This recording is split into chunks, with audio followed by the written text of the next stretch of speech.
Toujours avec nos invités pour la suite de cette émission. Un dernier mot sur la France, Joachim Italake. Oui, il faut rapidement dire que, vous savez, toute réforme impopulaire est soit mal comprise, soit venue trop tôt ou trop tard. Ok. Dans les trois conditions, il faut rappeler que chaque réforme que l'on fait, que tout gouvernement fait, devrait être à l'avantage de la population.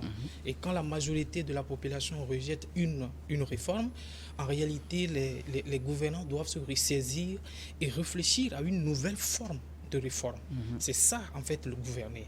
Vous devrez en réalité gouverner pour avantager ceux-là pour qui vous travaillez, parce qu'ils sont les serviteurs du peuple. Mais lorsque vous faites des réformes et que tout le monde crie que non, je pense qu'il faut revenir et faire en sorte que cette réforme-là bénéficie réellement à cette population. Si la réforme est venue trop tôt ou trop tard, c'est au gouvernant de réajuster et de faire en sorte que chacun puisse donc trouver sa place au sein de la réforme. Ok, d'accord. Vous allez garder la parole, Joachim Italake. Nous allons directement au Sénégal. L'opposition maintient la pression contre le pouvoir en appelant à de nouvelles journées de mobilisation à l'approche du procès Sonko, procès qui aura lieu donc ce 30 mars, mobilisation donc 30 mars et 3 avril. Alors, Sonko, la défiance jusqu'au bout? Oui, la défiance jusqu'au bout. Parce que vous savez, dans nos pays d'Afrique, surtout, en tout cas, de l'Afrique francophone, nous avons un grand problème. Ce problème est lié à la liberté d'expression et surtout à la liberté de tenir face à celui qui est au pouvoir. Et j'explique ainsi pour dire que Sonko, c'est lui le seul leader politique, disons, côté de l'opposition, qui jusqu'à aujourd'hui a fait preuve de capacité à pouvoir être élu en face donc de Macky Sall. Au dauphin de Macky Sall, si celui-là dénonçait de pouvoir se présenter. Mais le problème au niveau du Sénégal, c'est que c'est le pays là qui, en fait, quand vous parcourez en réalité la constitution, les textes fondamentaux donc du Sénégal, les dispositions qui sont claires dans d'autres constitutions pour dire que vous n'avez pas le droit en aucun cas de faire un second mandat et tout, c'est pas trop clair là-bas. Il y a quand même une faille là qui permet à chaque président, à travers certaines manipulations, de pouvoir se présenter. Alors ici, il faut simplement que le président rassure le peuple. Le peuple qui sort, elle a deux situations en face. C'est-à-dire, ils veulent pas, le peuple ne veut pas que comment Macky Sall se présente. Ils veulent un changement, ils veulent des alternances.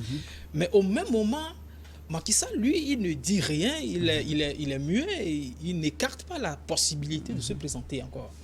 Alors, les gens accusent Sonko de pouvoir se cacher derrière la mobilisation de la rue pour échapper à la justice. Moi, je suis convaincu que si aujourd'hui Macky Sall sortait pour dire, écoutez, je ne suis pas en mesure de me présenter au troisième mandat, et que par la justice, Ousmane Sonko est condamné, moi je pense que la rue va forcément se calmer. La rue aura de la peine à se calmer si aujourd'hui Macky Sall garde son silence face aux soupçons de se présenter au troisième mandat et devant la pression populaire. Il sera difficile pour Macky Sall de pouvoir éteindre la rue.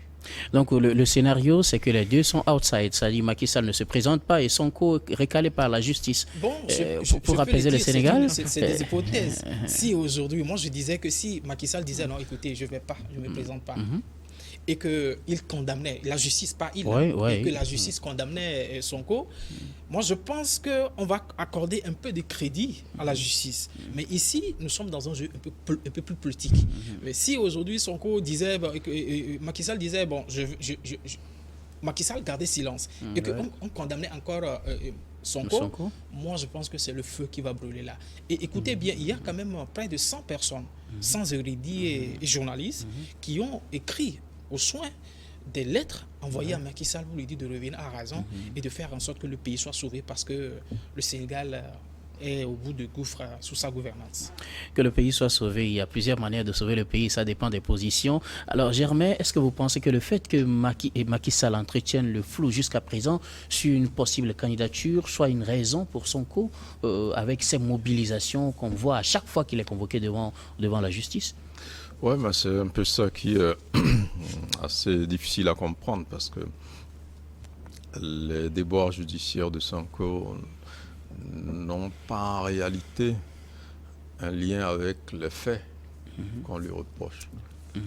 Maintenant, on peut dire que comme il est l'un des principaux contestataires d'un troisième éventuel mandat, c'est pour cela qu'on le poursuit. Alors quand je dis, si les deux sont disqualifiés pour lui, l'apaisement va revenir au Sénégal. Donc c'est soit, moi je raisonne à l'envers, hein. C'est, quand il le dit, c'est comme si Macky Sall a créé cette situation pour dire à Sonko, si je ne suis pas candidat, tu n'es pas candidat non plus. Non, je ne pense pas que ce soit le cas, même si politiquement on le voit comme ça. Et après, il y a quand même une dynamique qui est assez claire et qui fait que si, une fois qu'il est jugé, s'il est condamné dans l'une de ces affaires-là, il pourra ne pas être candidat. Ça, c'est possible. Mais après, ce qui n'est pas candidat, ça voudrait dire que forcément Macky Sall a un boulevard qui est tout tracé pour qu'il soit élu. Non, je ne pense pas. Je crois qu'ici, c'est vrai qu'on a un jeune leader qui est sorti du lot dans l'opposition et qui veut s'affirmer comme une alternative et qui exploite aussi toute cette affaire judiciaire pour accroître sa popularité, pour passer pour celui-là qui veut empêcher un troisième mandat et celui-là qui finalement, quand on voit cette mobilisation, ce n'est pas seulement les partisans de Sonko, il y a aussi les autres militants de l'opposition, mais finalement il passe comme celui-là qui a le peuple. Et très vite on est tenté de dire que le peuple ne veut pas d'un troisième mandat.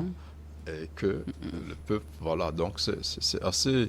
Moi, je crois qu'on a pratiquement vécu la même situation au temps de Wade, où Wade voulait passer, où pendant que les gens manifestaient, Macky Sall, plutôt, lui, il est allé sur le terrain.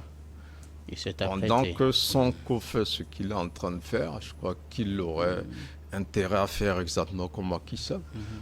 Au lieu d'être dans les rues, à empêcher un troisième mandat comme le faisait l'opposition à l'époque, Macky Sall y compris, mais Macky Sall a compris très tôt, il dit, au lieu qu'on soit dans la rue, allons sur le terrain les gens pour convaincre les gens que Wade peut être candidat, mais il ne faut pas qu'il passe. Et c'est ce qui a été fait. Donc moi je crois que Macky Sall est l'exemple que Sonko doit suivre dans cette même situation. Et il n'est pas l'exemple aussi parce que par rapport à Wade, il peut aussi se dire, voilà ce que Wade voulait faire, et voilà comment Wade est parti dans l'humiliation. Donc il devra aussi savoir que si ce qu'il veut faire tourne mal, ça va être une humiliation. Mais s'il est aussi populaire, et s'il est plus populaire que Wade en son temps, il peut avoir ce troisième mandat sans difficulté. Donc aujourd'hui, il faut aller sur le terrain parce que Macky Sall n'a pas à dire « je ne vais pas être candidat ». Rien ne l'oblige à dire. Il ne va pas le dire parce que son opposition le soupçonne de vouloir être candidat. C'est pas encore... c'est vrai que l'élection est maintenue autour du 25 février prochain, mais ce n'est pas encore la période d'annonce des candidatures. Donc stratégiquement, même s'il n'est pas candidat, il peut garder le flou et organiser sa succession. Maintenant qu'il a la possibilité d'être candidat, je ne pense pas que pour l'opposition, le programme de campagne finalement se résume à dénoncer un troisième mandat. Alors qu'il faut aller proposer mieux que la gouvernance de Macky Sall. Il faut aller critiquer la gouvernance de Macky Sall, proposer mieux et espérer le battre dans les urnes. Donc on perd le temps aujourd'hui. On envoie des Sénégalais dans les rues, il y a des blessés, il y a des morts, il y a des dégâts. Et au finish, on risque de revenir à la situation de Wade, où le Conseil constitutionnel, je ne pense même pas qu'il sera amené à se prononcer,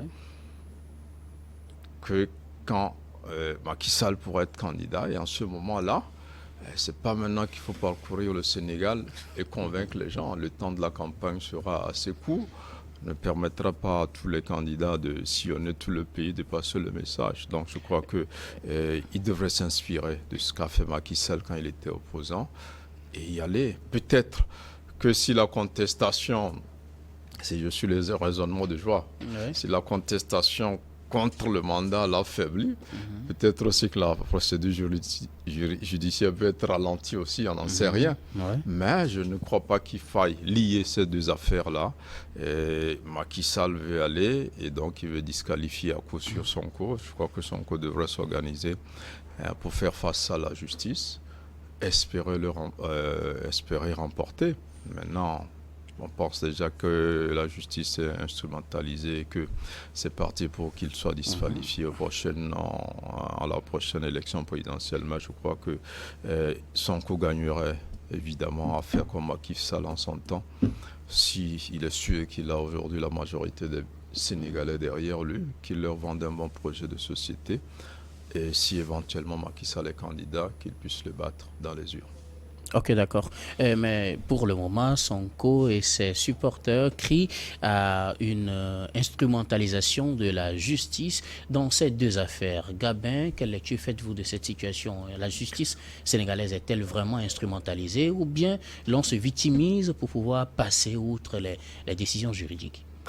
Bon, on ne peut pas le dire tout de go que la justice est instrumentalisée. Le problème aujourd'hui, c'est qu'il y a un certain amalgame quand une affaire qui est censée être civile concerne un politique. Et aujourd'hui, Ousmane Sonko est dans ce cas-là. Déjà que les Sénégalais voient le mal de loin.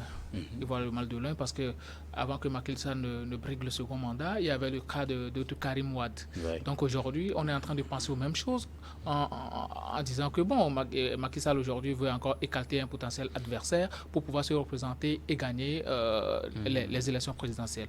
Aujourd'hui, normalement, ça ne devait pas poser un problème si tant est qu'on respecte les tests en Afrique et on respecte les tests que nous-mêmes on s'est donnés. On n'est pas encore dans une période électorale au Sénégal, même si nous sommes à pratiquement 8 mois de ces élections. Nous ne sommes pas encore dans une période où les partis vont aller à un congrès et choisir leur candidat. Donc, normalement, ce problème ne devait pas se poser parce qu'en temps normal, si tu finis tes 2 mandats, tu t'en vas. C'est ce qui a été reproché à Abdoulaye Wade et entre-temps, tous les Sénégalais, c'est vrai que Macky Sall, il a gagné dans les urnes, mais aussi, c'est grâce à la ferveur populaire et surtout à des manifestations sociales. Donc, à un certain moment, il va falloir qu'on ne fasse pas ce pourquoi on a été contre entre-temps. Aujourd'hui, moi, je suis tout à fait d'accord que, bon, même si un homme politique a des problèmes avec la justice, qu'il réponde, c'est tout à fait normal. S'il est coupable des faits qui lui sont reprochés, premièrement, c'est dans les affaires de cette jeune masseuse-là. Ouais. Et dans cette affaire, il y avait tellement de choses qui étaient sorties, des propositions de passeports diplomatiques, de l'argent et tout, qui avaient fuité. Ça prouve à suffisance qu'il y a certains qui sont instrumentalisés dans cette affaire. Et maintenant, le ministre de Macky Sall. Vous savez, si une justice est sérieuse, à un certain moment, il faut faire les enquêtes à charge et à décharge. C'est ce qui doit être fait. Si Ousmane Sonko, qui n'est pas un homme comme ça, c'est un homme qui gère quand même une grande commune du Sénégal, si un homme parle et dit que, bon, tel monsieur est coupable de corruption ou bien de détournement de fonds, je pense qu'une justice sérieuse doit mener des enquêtes, se saisir de ce dossier-là, mener les enquêtes et ne pas vite aller en besogne. Mais ils se sont saisis juste de la plainte du ministre pour faire feu de tout bois. Et quand, la dernière fois, au premier procès, moi, ce que j'ai vu, c'était ahurissant. Quand tu vois des hommes encagoulés entourer un juge, je me suis demandé, mais comment est-ce que ce juge-là peut être libre pour prononcer un bon verdict? N'est-ce pas aussi à cause de la pression sociale qu'il y avait autour de ce procès? La pression sociale, c'est à cela que je dis, aujourd'hui on n'assiste pas bien la population, mais c'est comme si on se dit que bon, la population ne comprend pas. Alors que la population comprend très bien le système qui est mis en place. Il y a certains qui peuvent être dans la population et ne pas aimer avoir un Ousmane Sonko à la tête du pays, mais ne jamais accepter que Macky Sall brigue un troisième mandat.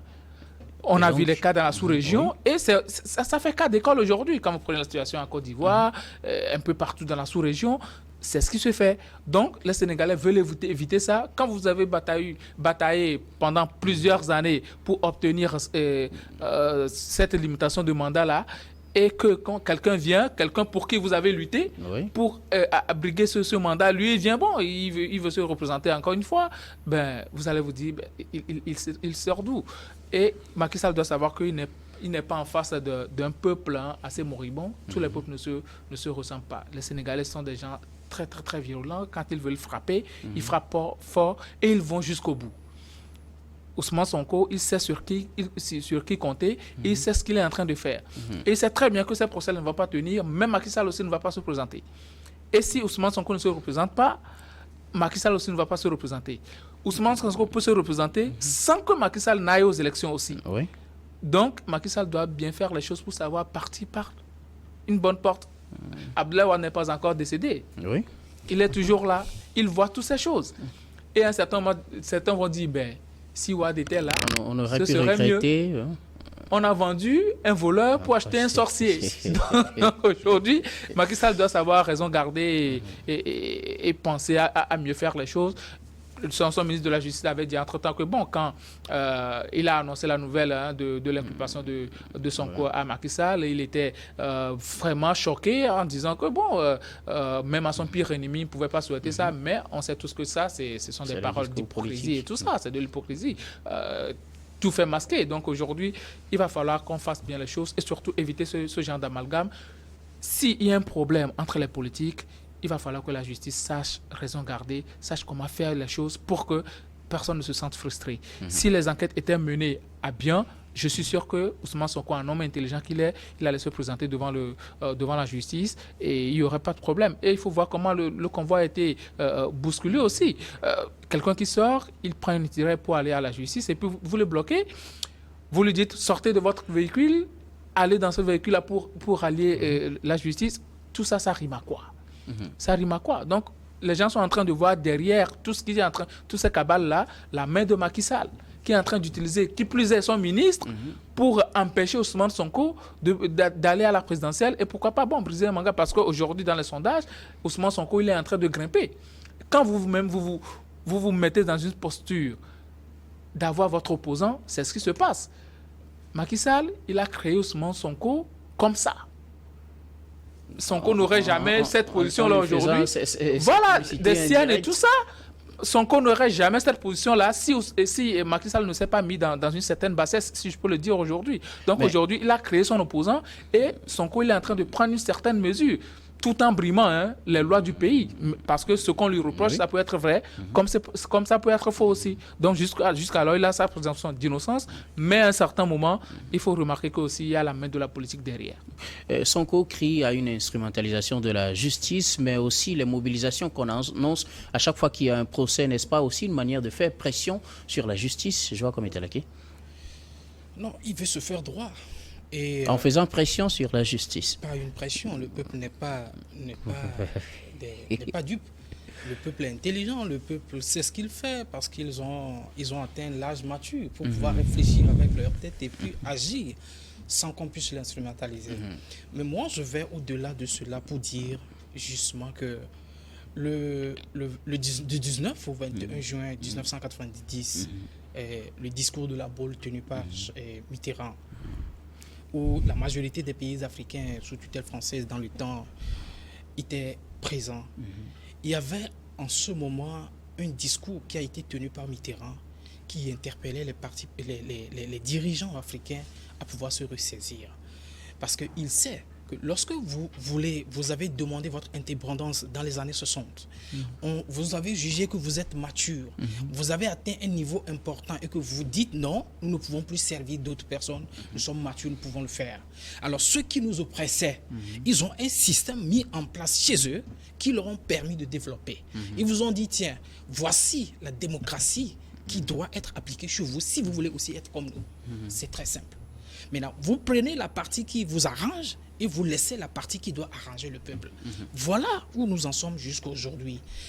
Le multipartisme qui a été imposé, disons ça, qui est aussi, en tout cas, un des piliers de la démocratie, a été mis en place de forme. En réalité, quand vous voyez certains pays de l'Afrique, on a comme l'impression que nous vivons en autarcie. Mais ceci n'est pas quand même souhaitable. Après près de, je ne sais pas, près de 60 ans d'indépendance, nous sommes encore à tourner en rond et à se questionner, à savoir s'il faut aller au troisième mandat ou à ne pas aller. La question ne devrait même pas se poser. C'est-à-dire que quand vous faites un mandat, 2 mandats, vous avez assez suffisamment passé du temps pour pouvoir donc laisser une autre personne, parce que vous n'êtes pas la seule tête pensante du pays. Oui, mais rien n'oblige aussi dans certaines situations. Tous les pays sérieux, tous ceux qui aujourd'hui sont arrivés à un développement économique, social et tout, il n'y a aucun pays aujourd'hui qui peut dire qu'ils ont outrepassé cette condition pour pouvoir le faire. Bon, à l'exception d'autres pays que je ne saurais dire. Moi, je trouve. Voilà, justement, qu'il y a des exceptions. Je pense en réalité que toute l'Afrique qui est qui était pieds joints avec la France, devrait en réalité copier aussi cette démocratie reçue de là pour pouvoir développer, pour pouvoir avancer. Pourquoi se tenir, pourquoi se résister à ce qui est naturel? Il faudrait forcément que nos chefs d'État arrêtent vraiment, parce que le développement doit être le seul sujet central de nos pays. Et c'est justement pour continuer par développer, compris qu'un troisième mandat par moment. Non, mais écoutez, elle n'est pas la seule défenseur du pays. Parce que quelqu'un qui a fait 10 ans sans développer, sans avoir le goût de quitter, moi je pense qu'il a déjà échoué. Alors je reviens à vous, Germain, une réaction sur la situation d'abord. Oui, non, c'est une réaction. Non, je crois qu'on revient un peu en arrière sur tous les plans, parce que vous savez aussi qu'il y a les coups d'État qui sont de retour. Qui ne sont pas forcément liés au troisième mandat. On a vu au Burkina, Kaboré qui était à peine à son deuxième mandat, au Mali, Beka à peine deuxième mandat, sauf en Guinée où il y a eu un mandat de trop. Mais après, les mêmes personnes qui applaudissent ces militaires qui arrivent au pouvoir sont les mêmes c'est toujours la même qui chose, condamnent le troisième mandat. Voilà. Mais il faut condamner les coups d'État. Quand on ne condamne pas les coups d'État, c'est qu'on accepte que l'Afrique revient aux années 60, où les gens ont chassé les premiers présidents démocratiquement élus par la force. Aujourd'hui, vous verrez plein d'Africains applaudir les militaires qui prennent le pouvoir par la force. Est-ce que quelque part aussi, on ne leur a pas donné une certaine raison Oui, mais si vous applaudissez des militaires, mais applaudissez aussi pour ceux qui peuvent s'offrir le troisième mandat. Mais oui, pour moi, c'est pas logique. Maintenant, tout le problème, c'est la transparence des élections. Si les élections sont libres, les troisièmes mandats ne sont pas forcément de trop. C'est vrai qu'on parle de l'Allemagne, 4 mandats pour Merkel, on applaudit, mais en Afrique, il y a Paul Kagame qu'on félicite, mais qui est là énormément, qui s'est fait plus de 3 mandats là. Et on ne pense même pas à le remplacer, parce qu'on se dit, mais qui pour le moment, ce n'est pas dans les projets. Oui, mais au Rwanda, on se dit, mais qui peut faire comme Paul Kagame après? Qui? Ils se disent qu'ils n'ont pas encore trouvé de remplacement. Ça fait partie des exceptions de Jacques Métalaké. Est-ce que c'est normal de dire qu'il n'y a pas quelqu'un d'autre qui peut faire comme Paul Kagame? Non, ça veut dire qu'il y a des gens, quand ils sont d'accord pour une chose, ils mettent des arguments en avant. Vous avez vu, aujourd'hui, quand j'écoutais Gabin qui disait les Sénégalais sont différents, ça m'a fait sourire. Parce que les Guinéens avaient dit la même chose, qu'un troisième mandat ne passait pas, mais Condé est parti. Les Ivoiriens ont dit la même chose. Dans notre pays, même le grand chanteur Méry est allé en avant pour dire non. Mais Ouattara est passé. Les Béninois, peut-être Talon va arriver avec. Donc, nous arrivons à des bouleversements en Afrique. C'est-à-dire qu'on voit les coups d'État qui arrivent, qui sont applaudis, et on voit aussi des troisièmes mandats que certains demandent, même si ce n'est pas publiquement et majoritairement. Donc, les gens réclament ce genre de situation. Et c'est la démocratie elle-même qui est mise à rude épreuve. Est-ce qu'on l'a mal digéré? Est-ce qu'on a mal géré les processus démocratiques? Tous ceux qui ont fait l'alternance aujourd'hui, ils sont plus détestés que ceux qui étaient au pouvoir avant eux. On a comme l'impression que les opposants qui ont réussi à faire l'alternance étaient pires que les présidents qui auront une longévité au pouvoir ou les dictateurs qu'ils ont remplacés. Et les populations aujourd'hui sont poussées à aduler ceux qui prennent le pouvoir par la force ou ceux qui ont envie de bousculer les codes qui existent. Pour revenir au Sénégal, Macky Sall a réussi à chasser Wade, là où Wade s'entêtait pour un troisième mandat. Sonko Aujourd'hui, réussira-t-il à il ne chasser pense- Macky il faut Sall? il ne faut pas il faut qu'il ne pense pas que qu'un autre Sénégalais aussi puisse faire la même chose que ce qu'il avait fait. Mais après, maintenant, moi, je pense que si véritablement il a une bonne coalition derrière lui, comme il a su le faire pendant ces 2 mandats, et si elle n'est pas fragilisée par cette envie d'aller en 3e mandat, c'est possible qu'il gagne aussi cette élection. Mais après toute cette souffrance, après toute cette violence, tous les dégâts causés, est-ce que les Sénégalais vont lui donner encore leur confiance après tous ces dégâts? Donc on attendra de voir, mais espérons que la sagesse prévale, que les chefs religieux qui dans ce pays ont toujours joué un grand rôle puissent revenir au devant de la scène, parce qu'on ne les voit plus aujourd'hui, on ne les sent plus beaucoup. Et on a comme l'impression que le Sénégal est en train de basculer dans un néant incertain. On ne sait pas de quoi demain sera fait dans ce pays. Justement, en parlant de demain, le 30 mars, c'est la première journée de mobilisation à laquelle le camp Sonko a encore appelé. À quoi doit-on s'attendre quand on sait que le procès est prévu pour cette date? Ouais, c'est à la même chose, hein.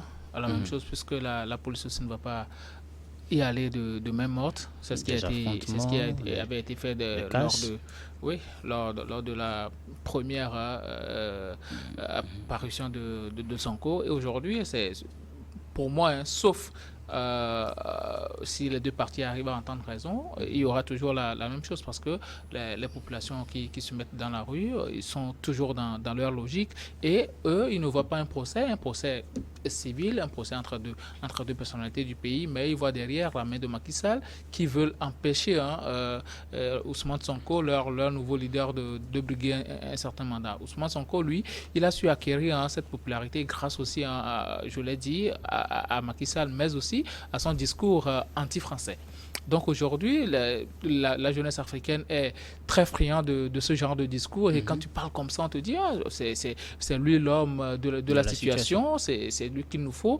Et aujourd'hui, Ousmane Sonko, quand il va appeler les jeunes, quand il va appeler les gens, il ne va pas se poser des questions avant de se mettre dans la rue. Et la police va vouloir mettre l'ordre, et peut-être on va l'interpréter autrement. Il suffit d'un petit gaz lacrymogène et puis bon, tout bascule. Donc c'est la situation que veut créer Ousmane Sonko. C'est la situation qu'il veut créer, parce que dans l'imbroglio, dans le désordre, il peut arriver à ce que ces procès-là n'aient pas lieu, et empêcher à ce que les désirs aussi de Macky Sall de ne pas briguer un 3e mandat soient annihilés. Donc aujourd'hui, Ousmane Sonko, pour moi, il est dans sa logique, et la population, son camp est déjà dans sa logique.